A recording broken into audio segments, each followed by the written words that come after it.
Pero ahora vamos a pasar ya a estudiar la palabra de Dios, al estudio de la meditación, al mensaje. Y podemos hacerlo leyendo la palabra en la carta de Santiago, en el capítulo 1.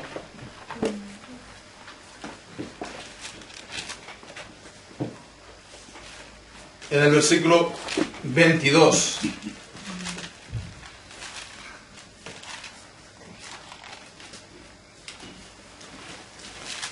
Santiago capítulo 1, versículo 22, dice así la palabra de Dios: Pero sed hacedores de la palabra y no tan solo oidores, engañándoos a vosotros mismos. Porque si alguno es oidor de la palabra, pero no hacedor de ella, este es semejante al hombre que considera en un espejo su rostro natural, porque él se considera a sí mismo y se va y luego olvida cómo era. Mas el que mira atentamente en la perfecta ley, la de la libertad, y persevera en ella, no siendo oidor olvidadizo, sino hacedor de la obra, éste será bienaventurado en lo que hace. Amén, y que el Señor bendiga su santa palabra. Amén. Amén. Bien, pues retomamos después de estas 2 semanas de ausencia por distintos motivos, entre la nieve, también la visita que hicimos a nuestra iglesia en Alcorcón. Pues retomamos, digamos, los estudios que estábamos haciendo, y hemos estado viendo en las últimas semanas y meses, pues sobre todo una serie de enseñanzas, de doctrinas en la palabra de Dios. Y hemos estado viendo, pues primeramente, acerca de las doctrinas de Dios, Dios Padre, el Dios Creador, acerca de la creación, de la soberanía de Dios, los decretos, la providencia, etc. Pero sobre todo hemos estado centrándonos en Cristo y en las doctrinas de la salvación. Y hemos visto la centralidad, la importancia de la doctrina de la justificación por la fe. Que somos justos delante de Dios, no por nuestras obras, ni por nuestros méritos, sino por creer en Jesucristo, por la fe en Él. Y esto no porque el mismo hecho de creer sea, digamos, Dios lo considere como suficiente para que nosotros seamos justos, sino que Él nos considera, nos atribuye o nos imputa, son palabras teológicas, la justicia de Cristo. Es decir, Cristo, Él cumplió perfectamente la ley. El Hijo de Dios cumplió perfectamente la ley de Dios. Él se hizo obediente hasta la muerte y muerte de cruz. Entonces Él hizo una obra de justicia perfecta, y esto es algo que ningún hombre ha podido hacer jamás, ni nunca podrá hacer, porque somos, pues, por naturaleza pecadores. Y si guardamos la ley, como dice también Santiago en otro lugar, perfectamente, pero la transgredimos en un solo punto, nos hacemos culpables de toda la ley. Entonces, bueno, hemos estado viendo paso a paso muchos, digamos, aspectos de esta salvación tan grande hecha por Jesucristo y que recibimos por la fe. Y entonces, pues, vemos que entonces la cuestión o la pregunta que viene a la mente de muchos es acerca de la justificación por la fe, que no cuentan nuestras obras para nada para ser justos, para ser salvos. Pues entonces a alguien le puede venir la pregunta de, entonces, si somos justificados por la fe, no por obras, entonces da igual, no, todo da igual.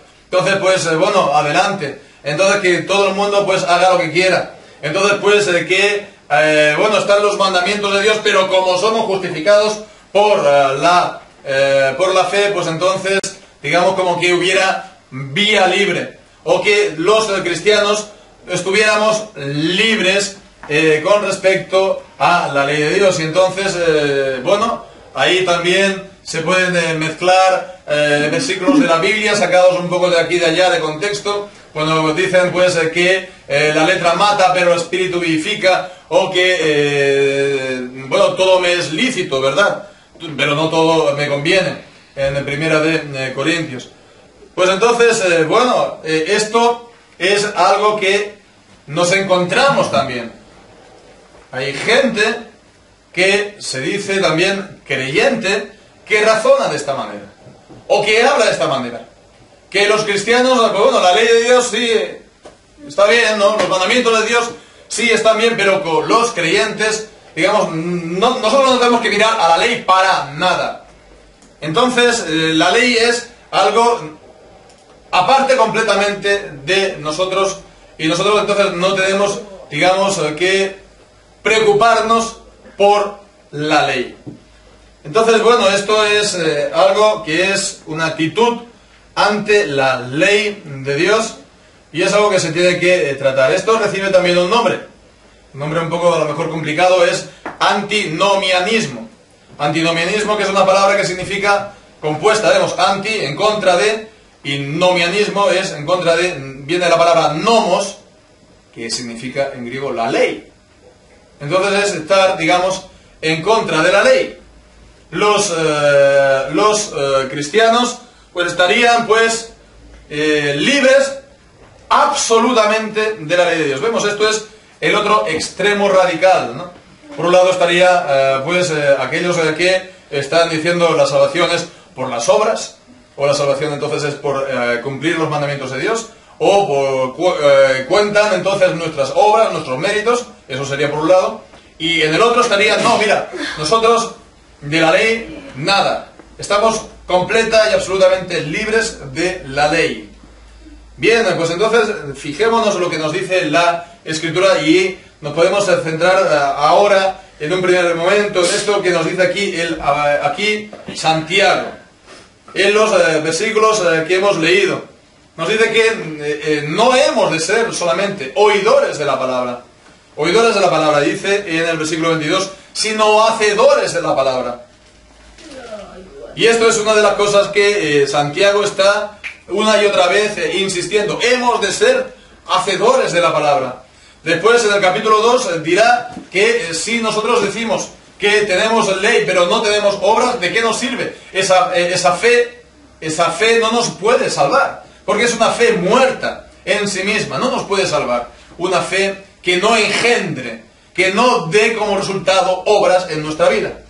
Pero fijémonos aquí en el capítulo 1, versículo 22, porque dice más adelante, en el versículo 25, que el que mira atentamente en la perfecta ley, la de la libertad, y persevera en ella, no siendo oidor olvidadizo, sino hacedor de la obra, éste será bienaventurado en lo que hace. Y esto se lo está diciendo Santiago aquí a creyentes, se lo está diciendo aquí a cristianos, a iglesias, que entonces vemos, le llama que es la ley, la llama como la perfecta ley. Y aquí pues esto es algo que nos ha de sonar, el Salmo 19 que a veces cantamos, ¿verdad? El Salmo 19, cuando dice en el versículo 7, la ley de Jehová es perfecta, que convierte el alma. El testimonio de Jehová es fiel, que hace sabio al sencillo. Los mandamientos de Jehová son rectos, que alegran el corazón. El precepto de Jehová es puro, que alumbra los ojos. El temor de Jehová es limpio, que permanece para siempre. Los juicios de Jehová son verdad, todos justos. Deseables son más que el oro, y más que mucho oro afinado, y dulces más que miel, y la que destila del panal. Entonces vemos, está tomando, digamos, el encabezamiento de este pasaje, con lo cual pues está también todo este pensamiento aquí, ¿verdad? Sigue todo esto. Entonces vemos la perfecta ley, que hace todas estas operaciones en la vida de los creyentes, la perfecta ley. Y a continuación dice la de la libertad, la de la libertad, la de la libertad. ¿Y por qué le llama Santiago a la ley de Dios la de la libertad? Pues pensemos lo que dijo Jesús en Juan capítulo 8. En Juan, Jesús a los judíos le decía que todo aquel que hace el pecado, esclavo del pecado es. ¿Y qué es el pecado? Es la transgresión de los mandamientos de Dios.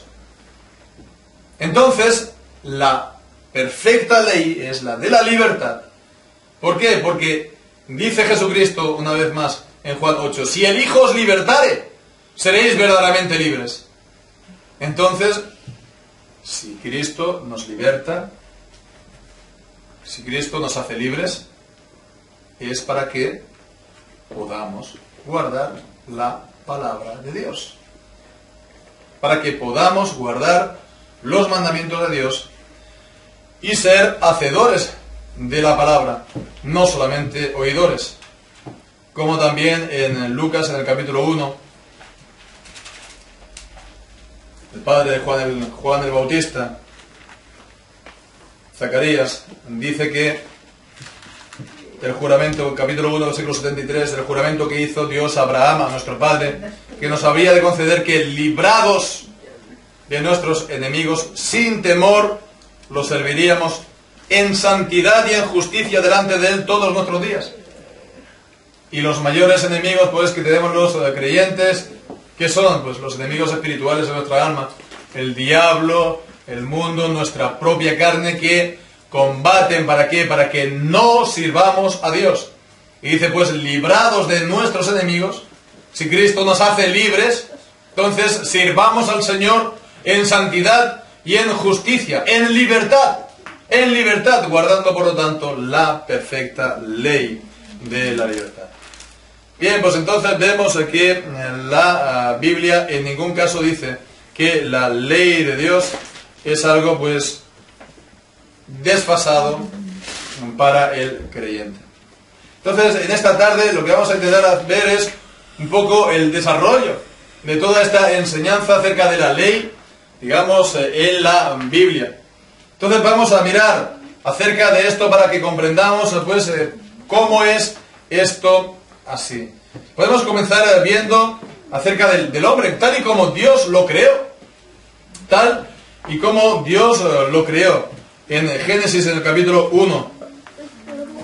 En el capítulo 1, pues, nos habla cómo Dios en el principio creó los cielos, la tierra, creó, pues, todas las cosas en 6 días y las hizo muy buenas, ¿sí?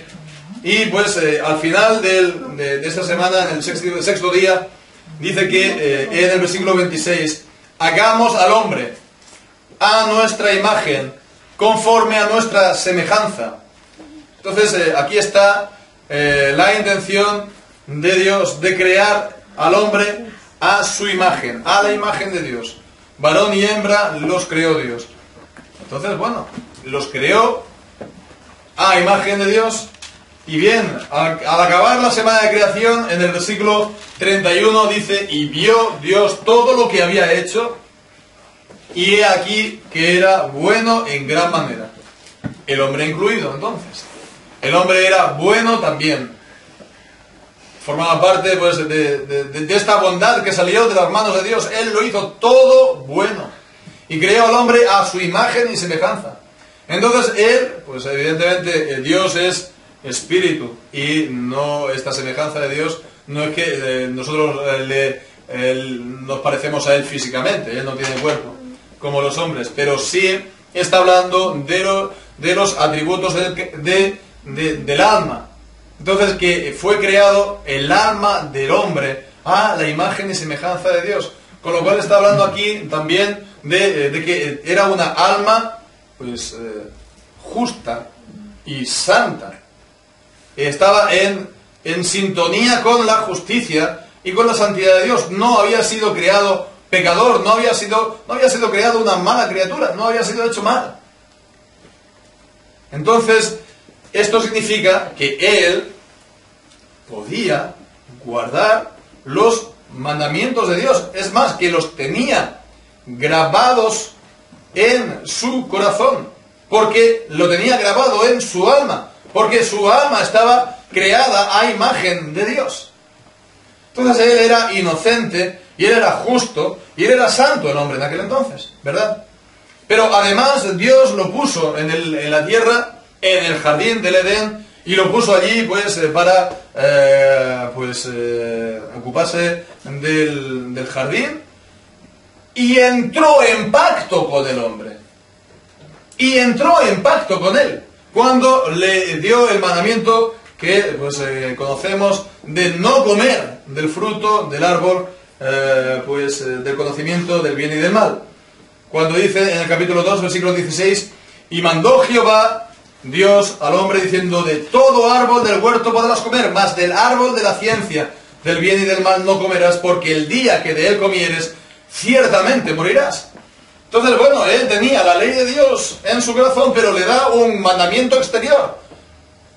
Aquí este árbol, no es que el árbol pues tuviera nada en especial, era para poner a prueba la obediencia por medio de un mandamiento especial. Y vemos aquí, añade a este mandamiento esta también amenaza que si comes de él morirás. Con lo cual, pues vemos, era también una amenaza, pero también, si lo vemos desde otro punto de vista, era también una promesa. Que si no comes de él, ciertamente vivirás. Si no comes de él, vas a vivir. Y vas a vivir para siempre. Entonces, vemos, es como si, lo podemos decir así, que si él se mantenía en obediencia, no moriría y viviría para siempre. Entonces vemos, le estaba prometiendo la vida incluso eterna, si continuaba en obediencia. Entonces, por eso se le llama a este pacto en Edén el pacto de las obras, porque estaba basado entonces en este mismo principio que leemos, por ejemplo, en Romanos capítulo 10, en el versículo 5. Romanos capítulo 10, versículo 5, porque de la justicia que es por la ley, Moisés escribe estas cosas. El hombre que haga estas cosas vivirá por ellas. El hombre que haga estas cosas vivirá por ellas. Y es algo que también nos lo encontramos, y esto es una cita de Levítico, creo 19.15 o 19.5. Y esto también, en el Antiguo Testamento, y es también algo que vuelve a citar el apóstol en la carta a los Gálatas en el capítulo 3, en el versículo 11 y 12, porque por la ley ninguno se justificará para con Dios, es evidente, porque el justo por la fe vivirá, y la ley no es de fe, sino que dice, el que hiciere estas cosas vivirá por ellas. Bueno, está hablando aquí pues de la fe, de la salvación por la fe, y también pues de este principio de la vida por las obras, que estuvo sí en vigor en Edén con Adán. Pero sabemos la historia que de Génesis capítulo 1 se pasó a Génesis capítulo 2, y del capítulo 2 al capítulo 3. El capítulo 3 es el capítulo de la tentación del diablo y de la caída de Adán. Y transgredió el mandamiento, con lo cual transgredió el pacto de las obras. Con lo cual, pues, se hizo el merecedor del cumplimiento de esta amenaza, ciertamente morirás. Y él y toda su descendencia, aunque no hubieran pecado, porque Dios, pues, les atribuye ese pecado y del Padre, digamos, de la cabeza, del representante de la humanidad, a todos sus descendientes, ¿verdad? Bueno, pues eso está ya, digamos, roto, ¿verdad? Esa historia ya está acabada. Eso ya está, pues ya no se puede volver atrás. Eso ya es algo que no se puede reparar, esa caída. Nunca más el hombre va a poder volver a estar en esa misma situación, ¿verdad? Nunca el hombre, pues, se podrá llegar a relacionarse con Dios y poder incluso recibir de Dios la vida por sus propias obras. Ahora bien, el hombre, pues, pecó. Digamos, es como si hubiera roto, sí, el pacto, pero la ley de Dios lo había formado y le había, pues, puesto su ley en su corazón. Y eso era, pues, digamos, la naturaleza del hombre. Y el pecado, pues sí, le afectó a él, ¿verdad? Pero, bueno, la ley de Dios es la ley de Dios. Los mandamientos de Dios no se pueden romper. Y no se pueden, pues, quitar por completo de la mente y del espíritu del hombre, porque entonces ya dejamos de ser hombre, ya nos convertimos en bestias, ¿no?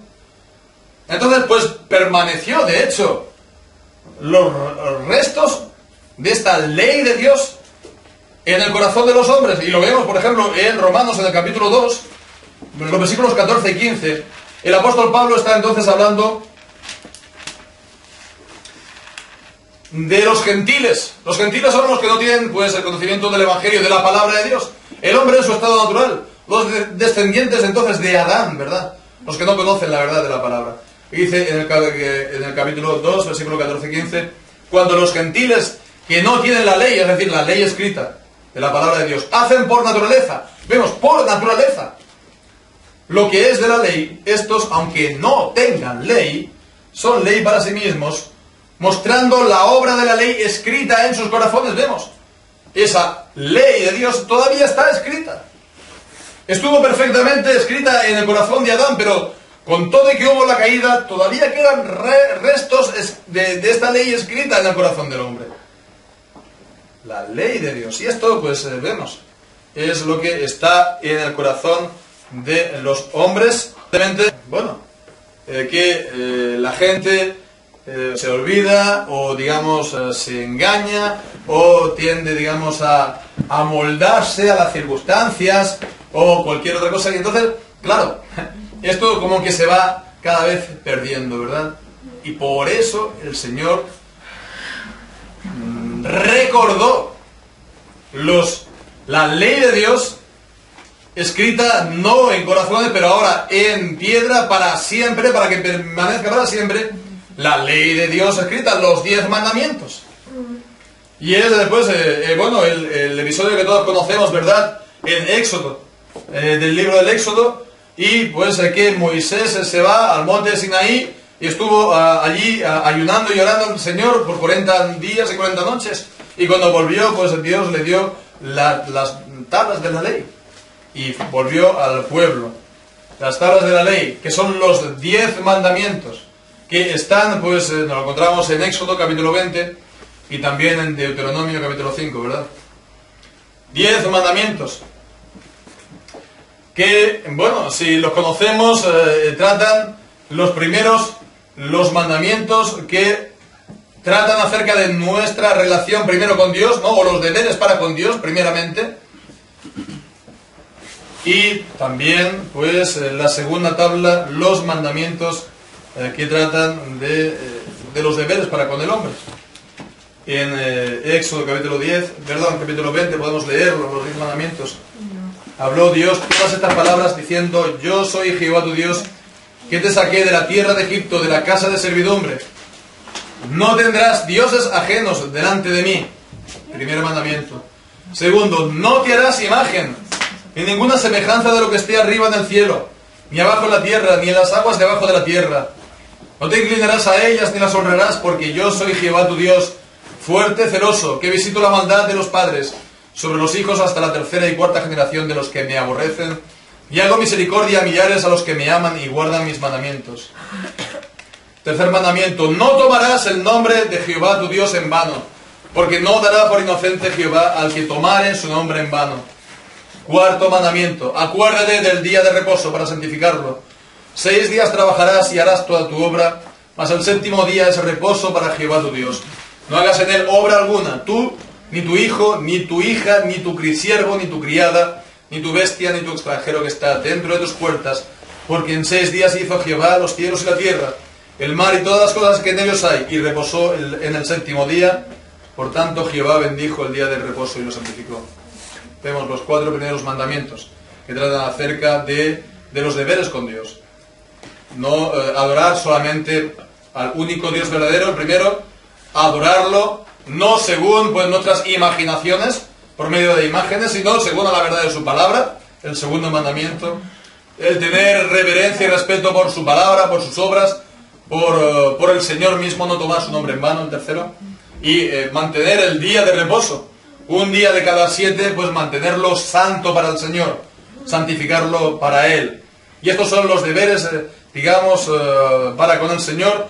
Y a continuación vemos los deberes para con el prójimo, para con los hombres. Versículo 12, el quinto mandamiento, honra a tu padre y a tu madre para que tus días se alarguen en la tierra que Jehová tu Dios te da. Sexto, no matarás. Séptimo, no cometerás adulterio. Octavo, no hurtarás. Noveno, no hablarás contra tu prójimo falso testimonio. Y décimo, no codiciarás la casa de tu prójimo, no codiciarás la mujer de tu prójimo, ni su siervo, ni su criada, ni su buey, ni su asno, ni cosa alguna de tu prójimo. Y este es el décimo. Y bueno, pues no sé, a lo mejor pues al contar estos mandamientos y sabiendo un poco el catecismo que nos habrán enseñado de niños, pues nos dirán, bueno, pues aquí, ¿cómo es posible si el noveno mandamiento no era codiciar a la mujer, no tener pensamientos impuros, ¿no? Como nos enseñaba en el catecismo? Pero fijémonos que no puede ser así. Hemos dicho que los mandamientos de la primera tabla del Señor, la primera tabla de la ley de Dios son 4, no 3. Es por eso por lo que en la tradición, digamos, romanista no se conoce y no se guarda el mandamiento de las imágenes, que pues el Señor nos lo está diciendo aquí: no te harás imagen ni ninguna semejanza para inclinarte a ellas, para darle culto. No hemos de adorar entonces conforme a pues nuestras imaginaciones o nuestros deseos, sino a lo que Él nos dice en su palabra. La palabra de Dios es nuestra regla de adoración, y ni salirnos ni a un lado ni a otro, es nuestra regla. Y pues fijémonos en el versículo 17, pues ya digo que en este sentido este mandamiento se quita normalmente, y lo que hace entonces es desdoblar el versículo 17. Entonces sacar primeramente codiciar a la mujer de tu prójimo y después poner todo el resto, ¿no? Primero pues no codiciar a la mujer, no tener codicia, digamos, sexual, pero después el décimo sería no codiciar ningún bien, ¿no? Pero vemos que esto tampoco puede ser, porque fijémonos en que es la misma palabra. Versículo 17, no codiciar la casa de tu prójimo, no codiciar la mujer de tu prójimo. Y es más, es no codiciar la mujer de tu prójimo es la segunda frase. Vemos, porque se hace entonces sacarlo y ponerlo pues antes, ¿no?, del mandamiento. Entonces vemos que se hace al final un lío con la ley de Dios, y al final es la ley de Dios. Es algo importante. Es algo importante, por lo tanto, mantener los mandamientos de Dios, pues puros y claros, y no hacer de esto, digamos, que la gente no se entere de cuáles son los deberes que tienen para con el Señor. Nos acordamos de las palabras de Jesús en el Evangelio.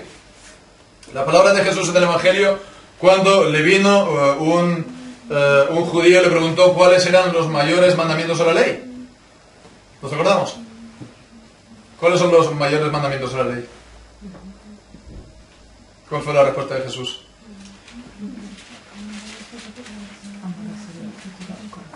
¿Perdón? ¿Decías?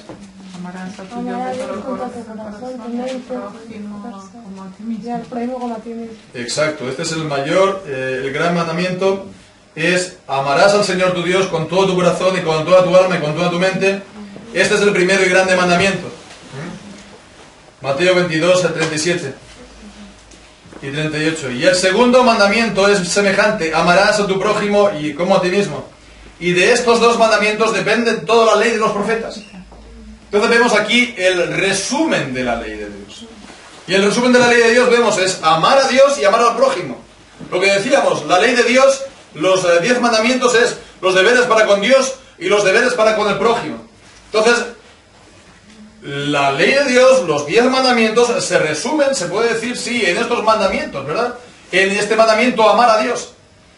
En el sentido entonces de que si amas a Dios, sobre todas las cosas, vas a guardar pues los mandamientos de la palabra. Si amas al prójimo, vas a también guardar los mandamientos de no robar, no codiciar, no hacerle ningún daño a él, todo lo que quieras que él te haga a ti, pues tú hazlo a él, etcétera, etcétera.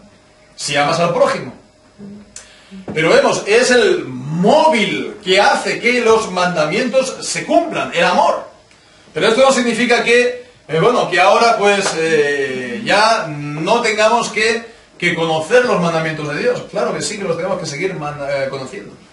¿Sabemos cuántos mandamientos hay en la Biblia? En el Antiguo Testamento, por lo menos. 613 mandamientos. 613 mandamientos. Y de esos 613 mandamientos, vemos, hay una, se puede decir, digamos, una escala o una jerarquía. Vemos aquí está el mandamiento dado por Jesús: amar a Dios de todo tu corazón, mente y fuerzas, que por cierto es Deuteronomio capítulo 6. Y al prójimo como a ti mismo. Y después están los 10 mandamientos, ¿verdad? Y después están todo el resto de los mandamientos hasta llegar a los 613, ¿verdad? Y entonces, fijémonos lo que ocurre entonces. Que Dios creó al hombre inocente y santo, a su imagen y semejanza, y con la ley de Dios grabado en su corazón. Él cayó en el pecado y entonces se hizo, pues, bueno, se corrompió, se echó a perder. Pero algo quedó en él, de esa ley original, de esa ley de Dios. Y esa ley de Dios es la ley de Dios que Dios volvió a publicar en Sinaí, los 10 mandamientos, ¿verdad? Entonces, fijémonos en lo que ocurre, que esta ley de Dios, que Dios publica con Moisés, las 2 tablas de la ley, es la ley que Dios puso en el corazón de todos los hombres. ¿Esto qué significa? Que es una ley universal. Es una ley para todos los hombres. La ley de Dios, por lo tanto, es algo para todos los hombres, no es algo solamente para los creyentes, por ejemplo. Es algo que nos habla, nos dice lo que está bien y lo que está mal, lo que hemos de hacer y lo que no hemos de hacer, lo justo y lo injusto, la justicia y el pecado. Y esto es algo para todos los hombres. No es algo opcional, no algo, mira, yo no soy creyente, no, esto es para todos los hombres.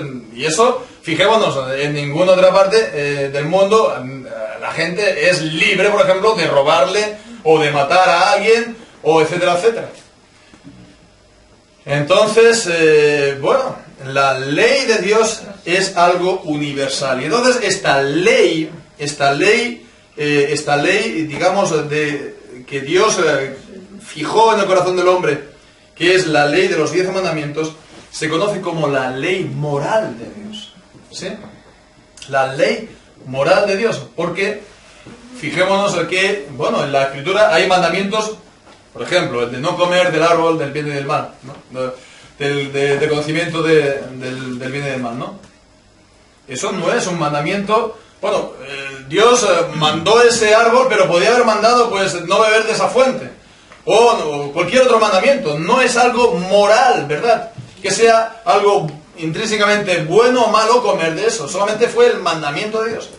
Pero no es así con todo lo demás. El adorar a Dios o el no adorarlo, eso sí que es moral. El matar o no matar, eso sí que es moral. Es decir, estamos hablando de justicia, del bien y del mal. Entonces vemos, esto es algo moral y es entonces universal, es para todos los hombres. Pero vemos también por otra parte que en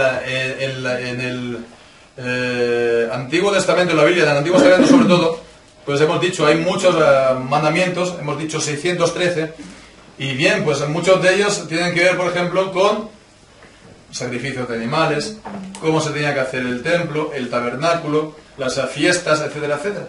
Entonces tienen que ver con ceremonias de culto, de adoración, que vemos no era lo que cada uno se imaginaba, lo que cada uno quiso, sino lo que Dios mandó. Pero bueno, estuvo ahí en el Antiguo Testamento, ¿para qué? Para anunciar también a Cristo. Porque estas cosas ahora, cuando vino Jesucristo las cumplió. Jesucristo los cumplió. Vemos en el Antiguo Testamento todos los sacrificios de animales. Pues era para anunciarnos y para enseñar al mundo acerca del Cordero de Dios que tenía que venir. Y que su obra de salvación era precisamente un sacrificio presentado a Dios. Entonces nos fijamos lo que nos dice la palabra. que, estos mandamientos ceremoniales ya han sido cumplidos en Cristo. Por ejemplo, en Colosenses, en el capítulo 2, en el versículo 17. Colosenses, capítulo 2, versículo 17. Cuando dice: nadie os juzgue en comida o en bebida o en cuanto a días de fiesta, luna nueva o días de reposo. Vemos, estamos hablando de las ceremonias judías del Antiguo Testamento. Todo lo cual es sombra de lo que ha de venir, pero el cuerpo es de Cristo. O Hebreos capítulo 10, versículo 1, cuando dice también: porque la ley, teniendo la sombra de los bienes venideros, está hablando por lo tanto también de los sacrificios, etc. La sombra de los bienes venideros, no la imagen misma de las cosas. Entonces es lo mismo que dice también Colosenses. Los mandamientos de las ceremonias eran la sombra, pero el cuerpo es de Cristo, ¿no? Se va por la calle y, hay una lámpara y nos da, y detrás nuestro está la sombra. Pues, la sombra tendrá, digamos, nuestra apariencia, nuestra forma, más o menos, pero no es el cuerpo verdadero. Entonces, era así también con los mandamientos ceremoniales del Antiguo Testamento. Y estos, decimos, están abrogados. Dice el apóstol Pablo: nadie os juzgue. Y no lo hemos de hacer, no lo hemos de practicar. No hemos de ponernos, entonces, por ejemplo, de circuncidarnos. Hay una carta en el Nuevo Testamento, la carta de los Gálatas, que, está diciendo precisamente eso, ¿no? Que no hemos de, ponernos a guardar la circuncisión. Y que al hacerlo eso, pues, nos ponemos bajo la ley, pero en el sentido de la ley como pacto de obras. Estamos buscando entonces nuestra salvación y nuestra justificación a Dios por medio de las obras, porque ahora ha venido Jesucristo y ahora pues se predica el Evangelio, y es solamente por Cristo por lo cual podemos ser salvos, y solamente por la fe en Él. Entonces no hemos de guardar estas leyes, ¿verdad?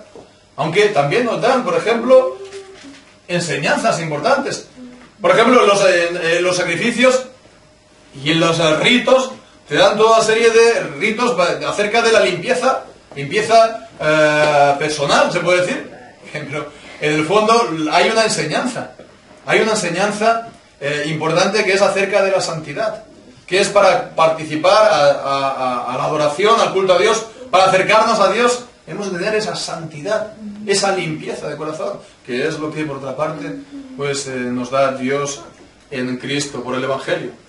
Su justicia, la justicia de Cristo y la santidad de Cristo.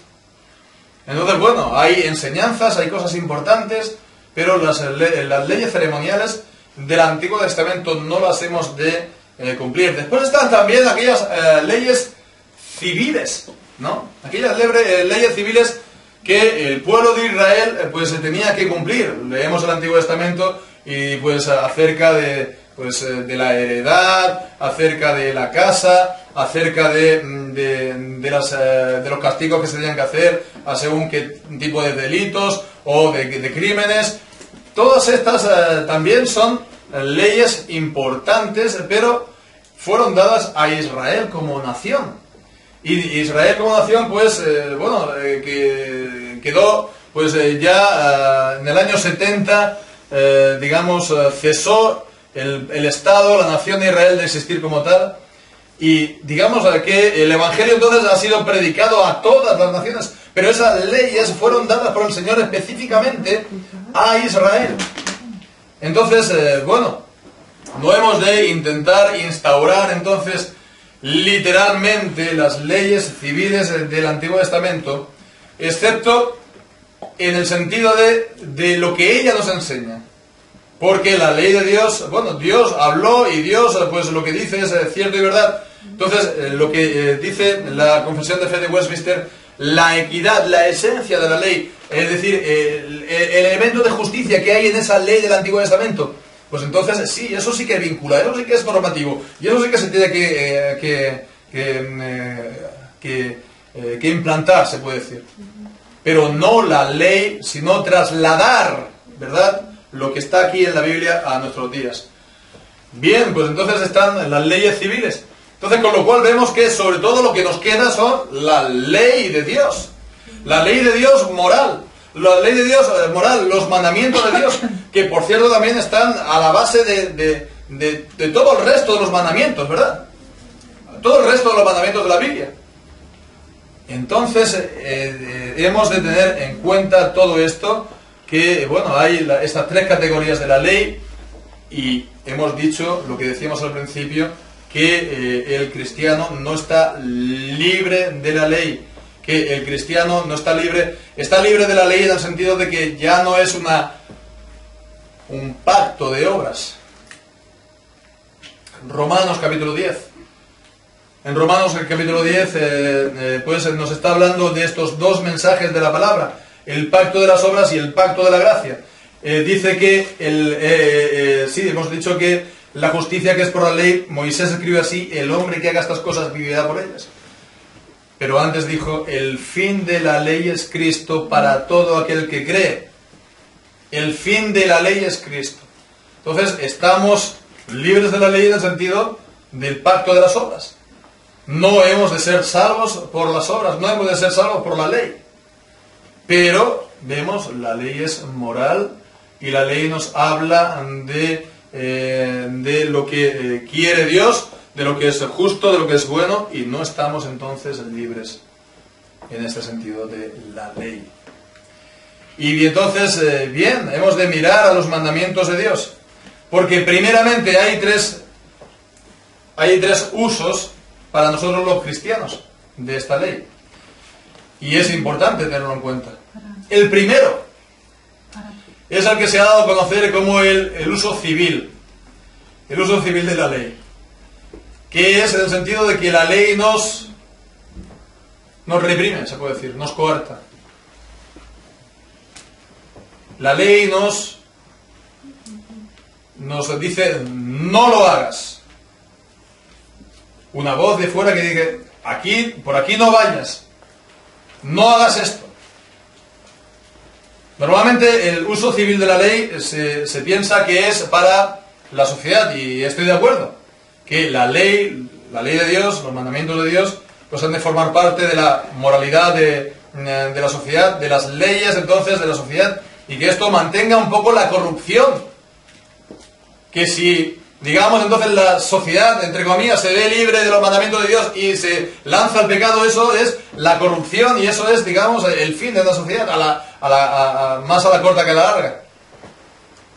Pero es algo también importante para los cristianos, para nosotros los cristianos. Ese es uso civil, que nos coarta, que nos, se puede decir, reprime, ¿verdad?, acerca del pecado. Podemos mirar en el Salmo 119. El Salmo 119, el Salmo por excelencia de la Biblia, que nos habla de la palabra de Dios. En el versículo, por ejemplo, 101, cuando dice, de todo mal camino contuve mis pies para guardar tus palabras. O en el versículo 104, de tus mandamientos he adquirido inteligencia, por tanto he aborrecido todo camino de mentira. O en el versículo también 128, cuando dice, por eso estimé rectos todos tus mandamientos sobre todas las cosas, y aborrecí todo camino de mentira. Entonces tiene esta función la ley, para contenernos, para reprimirnos, para también aborrecer el pecado, para aborrecer el mal. Los cristianos no hemos de mirar con agrado el pecado, no hemos de creer que el pecado es una cosa divertida, no hemos de decir que, bueno, no, pues no es una cosa reírnos o hacer chistes del pecado. Es una cosa grave, es lo peor que hay en esta vida, porque primeramente es un insulto a Dios y es una ofensa a Dios. Pero es que todo el mal que vemos en el mundo es por causa misma del pecado, es lo peor que hay. Entonces, bueno, la ley de Dios, el hacer caso de los mandamientos de Dios, el meditar en ellos, el intentar ajustar nuestra vida a ellos, es, pues primeramente este uso, ¿verdad? Este uso para nuestra propia vida, contenernos, ¿no? Aborrecer el mal. Evidentemente que si en nuestras iglesias, pues bueno, hay mucha espontaneidad, hay mucho, digamos, la gente muy desenvuelta en cuanto a la ley de Dios, pues eso va a dar pie, ¿verdad?, a que haya pecado entre nosotros. Por eso, pues, la ley, eso nos va a mantener, digamos, más cautos, nos va a mantener más digamos, nos va, digamos, entre comillas, a cortar las alas. Esa es la idea, ¿verdad? Para que no vayamos a donde no tenemos que hacer, ¿verdad? No es verdad eso de que tenemos que probarlo todo para que después nosotros, por nuestras propias fuerzas, nuestra propia manera de hacer las cosas, pues nosotros ya, digamos, en buen día, pues cojo yo mi camino.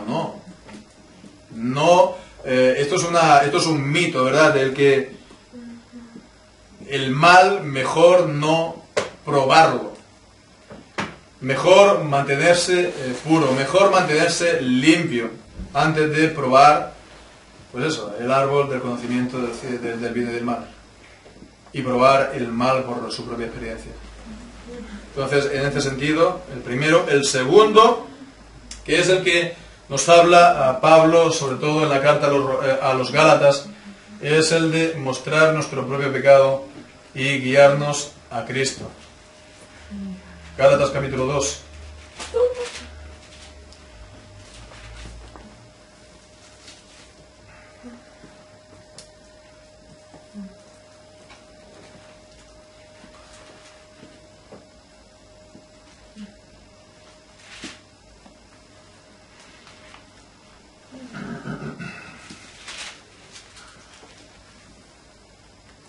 Que la ley era nuestro pedagogo para llevarnos a Cristo. Sí, no es capítulo 2, perdón, es el capítulo 3, versículo 24.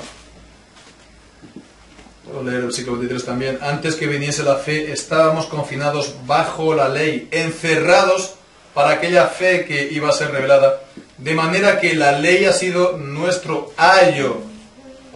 Es como aquel que cogía en la antigüedad la persona, digamos, criado de la familia, que cogía al niño de la mano por la mañana y lo llevaba a la escuela, por ejemplo, ¿no?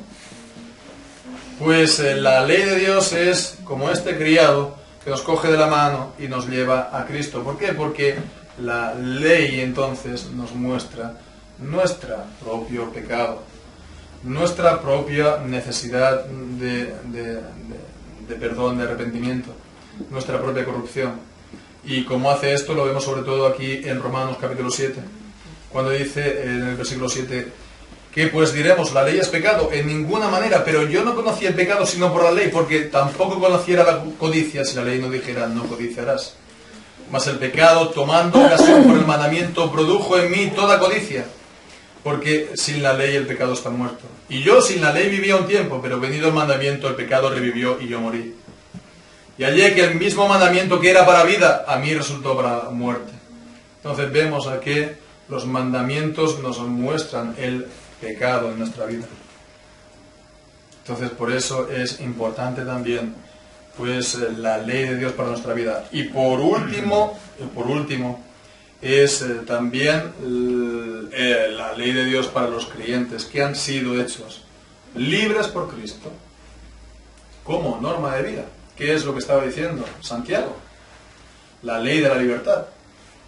Los creyentes en Cristo han sido comprados por su sangre, han sido lavados, han sido rescatados y redimidos. Y el Señor también les ha dado su Espíritu Santo para que puedan andar en sus caminos. No, el Señor no hace que ellos sean perfectos. No vuelve otra vez, digamos, como Adán en el paraíso. No vuelve a la pureza de los inicios. Tendrá siempre que estar luchando contra el pecado. ¿De acuerdo? Pero por la gracia de Dios, por el Espíritu Santo, por la obra de Dios en él, pues puede guardar los mandamientos de Dios. Y de hecho, es una prueba y una señal de que uno ha sido regenerado. Una prueba y una señal de que uno verdaderamente ha conocido la palabra de Dios y ha conocido a Cristo y es salvo. Dice, en esto sabemos que nosotros lo conocemos. Conocemos a Dios, conocemos a Cristo, si guardamos sus mandamientos. El que dice, yo lo conozco y no guarda sus mandamientos, el tal es mentiroso y la verdad no está en él. Pero el que guarda su palabra, en este verdaderamente el amor de Dios se ha perfeccionado. Por esto sabemos que estamos en él. El que dice que permanece en él debe andar como él anduvo. Entonces vemos, aquí está hablando de la norma para nuestra vida. ¿Cuál es la norma de nuestra vida? Lo que diga, digamos, el mundo, lo que digan los periódicos, lo que diga, digamos, la Vox Populi, la voz del pueblo, lo que es ahora, pero dentro de 2 semanas va a pasar. Lo que me dicen en el colegio los demás compañeros, la televisión, lo que es. ¿Cuál es la norma? Todo el mundo busca normas, todo el mundo no tiene normas. ¿Cuál es la norma de nuestra vida? Pues la norma del cristiano verdadero debe ser la palabra de Dios, no solamente para, oírla, sino para hacerla, para cumplir sus mandamientos.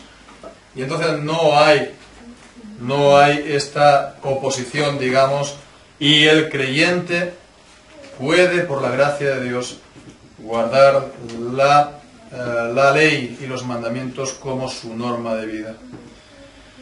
Concluyo con este párrafo, último párrafo, en la Confesión de Fe de Westminster, en el capítulo 19, artículo 19, en el punto de 7, dice: los usos de la ley ya mencionados no son contrarios a la gracia del Evangelio, sino que concuerdan armoniosamente con él, con el Evangelio.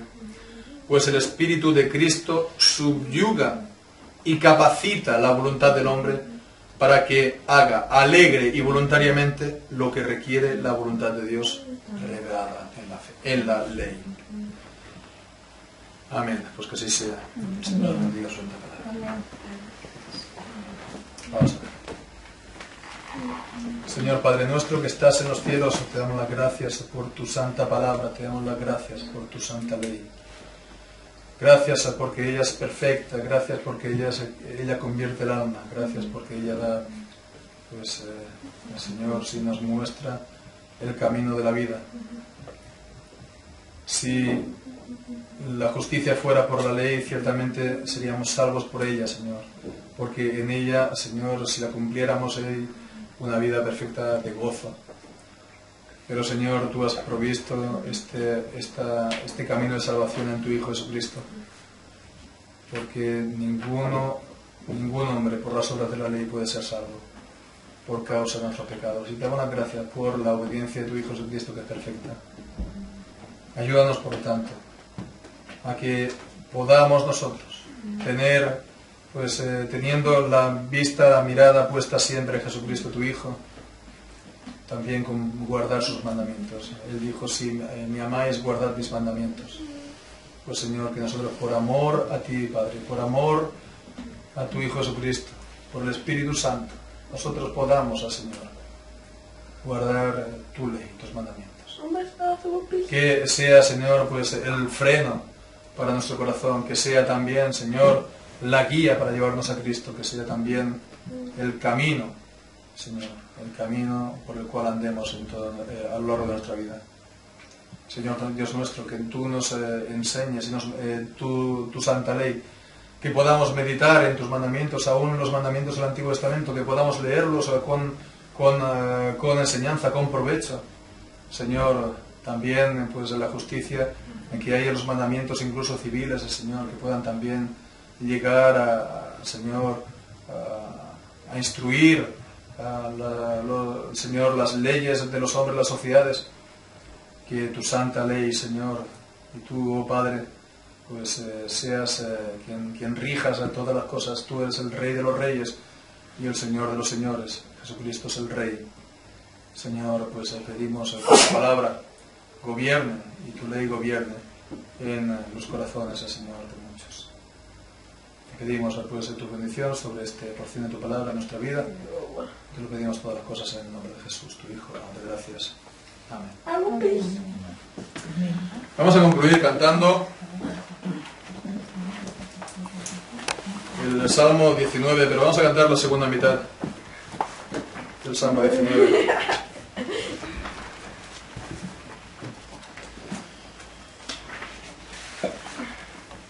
partir del versículo 7, la muy perfecta ley del Señor.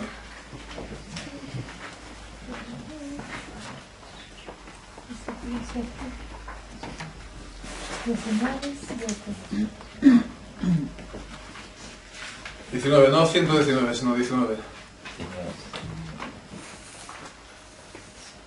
El versículo 7. La muy perfecta ley de Dios eterno Rey, da alma conversión, el testimonio fiel, sabio hace aquel de simple corazón.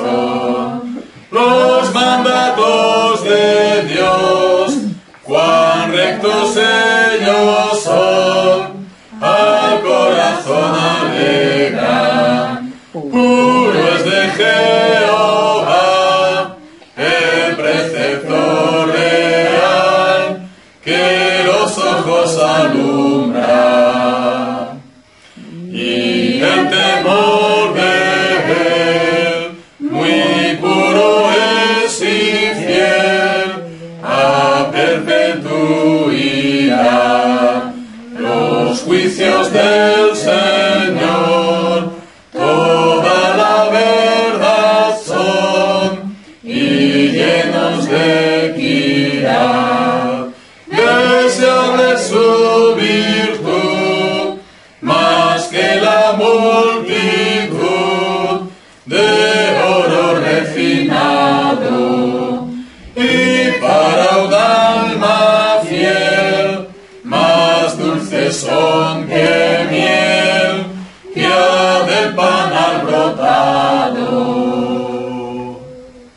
Tu servidor también, con tu ley sumo bien, recibe corrección. Los que la guardarán, finalmente tendrán un grande galardón. Y quien saber podrá, y quien entenderá sus faltas cometidas, las que ocultas me son, no me den confusión, líbrame y dame vida. Guarda tu servidor, de orgullos no sea yo, en su dominación, de íntegro seré, y limpio yo estaré de su rebelión. Que mi boca al hablar y que mi razonar sean de tu agrado, pues eres, oh Jehová, mi roca eterna, mi Redentor amado. Amén. Vamos ahora, pues, también, antes de concluir, tener un tiempo también para compartir. Entonces, bueno, hemos la última vez que nos reunimos para tomar la cena del Señor fue antes de Navidades, ¿no? O antes de Año Nuevo. Entonces, habíamos pensado que podemos reunirnos la semana que viene, Dios mediante, en Miranda para tomar la cena del Señor todos los miembros de la congregación. Entonces, no sé si podríais venir a Miranda el domingo. ¿El domingo? Sí. No sé. ¿Ustedes? Bueno, y lo vamos a ir el domingo, ¿no? El sábado. ¿Sí? Sí, vamos el domingo, sí. Bien, pues entonces hacemos una comida después, ¿no? Una comida fraternal después de la celebración de la cena, después del culto, ¿verdad? Y bien, pues debe ser también un día de comunión, ¿no? De comunión con el Señor, de comunión fraternal. Entonces, bien, nosotros podríamos hacerlo más a menudo, pero queremos hacerlo que estemos, como somos una congregación en 3 ciudades, ¿no? Pues que estemos todos juntos y si la buena voluntad del Señor puede, pues tanto María como todos los hermanos y puedan participar de la cena del Señor. Y también, bueno, creo que es bueno, hemos estado hablando y pensando y bueno, pues que sigamos orando al Señor y sigamos teniendo estos tiempos de ayuno que hemos tenido. Desde que hemos comenzado aquí a reunirnos, he tenido ya 2 días de ayuno y hemos pensado que sería bueno tener también otro día más esta semana. Ya también pensando que tenemos la cena del Señor el domingo, pero sobre todo también, bueno, hay necesidades en la congregación, ¿verdad? Y hay sobre todo necesidades económicas, ¿no? Por ejemplo, Libardo, tú hace ya tiempo que estás sin trabajo. Sí, sin trabajo. Entonces hemos pensado que busquemos el rostro del Señor, por ejemplo, por esta necesidad. También Diego está en una situación parecida, ¿no? Y bien, bueno, todo viene en la voluntad del Señor y él también de esta manera, él está ahora cuidando a las niñas, ¿no? Y también es una cosa buena, pero es algo que también pesa. Entonces vamos a orar principalmente por esto. Podemos orar también, pues bueno, el tratamiento de Rodrigo que sigue. Y bueno, gracias a Dios esta semana estamos animados, vemos también mejorías, pero es una cosa a la larga distancia. Y bien, nos hemos, justo antes de venir aquí, por ejemplo, hemos recibido la llamada de un apartado de este tratamiento que sería ir a Portugal durante una semana y que eso costaría 1.400 euros, o sea, asistir solamente, después toda la semana estar ahí la familia. Entonces, bueno, también para que el Señor provea para esto, y es mucho gasto. Pero bueno, el Señor es poderoso y hemos de buscar el rostro del Señor también para la obra aquí en Bilbao, que el Señor pues, nos permita reunirnos en un lugar público. Y el Señor es poderoso, nos podría dar hasta un local gratis, ¿no? Pues oremos por ello y después que sea uno que sea asequible, ¿no? Y bien, no sé si hay pues algún motivo más, ¿no? Ya tu hermana Yamil está... Sí, está muy bien, gracias a Dios. Y bueno, también darle gracias a Dios por ello. Bueno, y me gustaría que oraran por mis padres porque están pasando un momento duro los dos. Pues en su relación. Sí. Entonces quisiera que oráramos por ellos. Ellos son creyentes y pues deberían de... Por nuestras familias también. Por nuestros hijos. Yo también quiero pedir por mis otros 2 hijos y por Iván, por Oscar. ¿Sabes? Claro.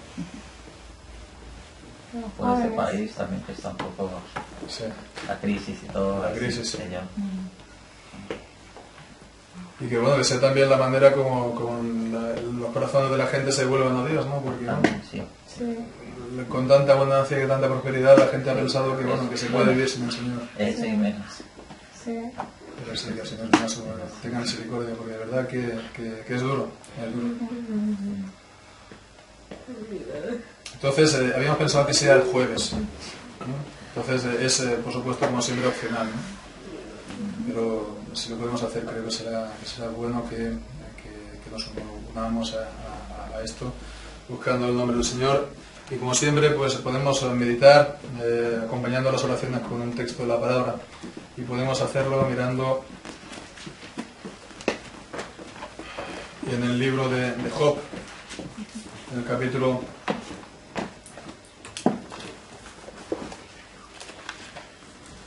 8, versículo 5 hasta el 7.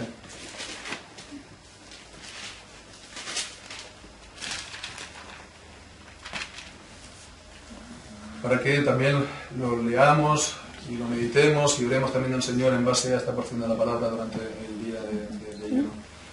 Dice, si tú de mañana buscares a Dios y rogares al Todopoderoso, si fueres limpio y recto, ciertamente luego se despertará por ti y hará próspera la morada de tu justicia. Y aunque tu principio haya sido pequeño, tu postrer estado será muy grande. Bien, pues ya también se pasará pues un correo con la porción de la palabra, con los temas de oración. También no olvidar de orar por la academia, ¿no? Bueno, ha empezado bien, tenemos 3 alumnos, ¿no? Pero bueno, para que esto no se pare, para que haya más alumnos y que el Señor también pues, bendiga a los alumnos que están en ellos, ¿no? Bueno, 3 alumnos nuevos, ¿no? 3 alumnos oficialmente en la licenciatura. Muy bien, pues vamos a dar gracias por todas estas cosas, a dar gracias también por la ofrenda y vamos a pedir una oración. Señor Padre nuestro, te damos muchas gracias, pues, por este tiempo pasado en tu presencia. Muchas gracias al Señor porque también tenemos esta comunión de los hermanos, esta comunión espiritual en Cristo. Señor Dios nuestro, queremos pues darte gracias por esta ofrenda que hoy podemos recoger. Señor, que poco o mucho lo que podamos dar, pues que sea de todo corazón para ti. Pero sobre todo, Señor, que sea para tu gloria y que esta ofrenda que compartimos, Señor, con ella, pues tú puedas ser glorificado en esta ciudad de Bilbao. Señor, que tú hagas avanzar tu obra aquí y que muchos, Señor, vengan a conocerte. Señor, queremos pedirte, Padre, que bendigas este tiempo que queremos pasar buscando tu rostro. En oración a ti, tú ves las necesidades, Señor. Tú ves la dificultad del tiempo, crisis, Señor, fuerte que hay. Y, Señor, pues queremos pedirte que tú pues, puedas mostrarte propicio a cada uno, Señor. Que tú sigas proveyendo las necesidades de cada casa. Señor, que veamos a tu mano obrar también en esto. Señor, que pidamos, que busquemos al Señor también pues, la bendición para el próximo día de reposo, que podamos tener una celebración, Señor, un culto de bendición, de comunión contigo y de comunión con los hermanos. Señor, queremos presentarte todas las cosas y ahora, Padre, pues queremos pedirte que nos despidas con tu paz y bendición, que tengamos esta comunión tuya, Señor, con nosotros y tu Espíritu y tu palabra morando en nuestros corazones y todo lo que vivamos en esta semana, Señor, sea para glorificarte a ti. Te lo pedimos por todas las cosas en el nombre de Jesús, tu Hijo, dándote gracias. Amén. Amén. Amén.